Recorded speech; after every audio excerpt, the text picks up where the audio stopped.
এবং tan 90 plus theta এইসব যদি থাকে তখন তোমরা কি করবে?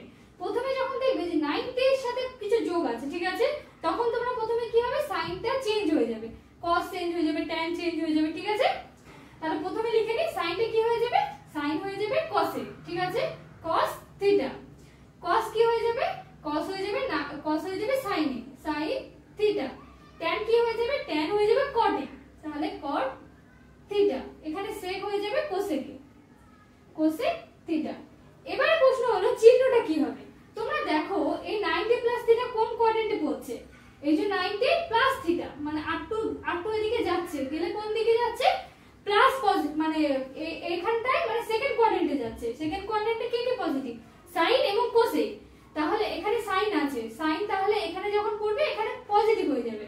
সেকেন্ড কোয়াড্রেন্টে cos কি, cos হচ্ছে নেগেটিভ, তাই জন্য এখানে নেগেটিভ হবে। এখানে দেখো tan আছে, tan কিন্তু সেকেন্ড কোয়াড্রেন্টে নেগেটিভ, তাই জন্য এখানে নেগেটিভ হবে। সেকও কিন্তু সেকেন্ড কোয়াড্রেন্টে নেগেটিভ, তাই জন্য এখানে নেগেটিভ হবে।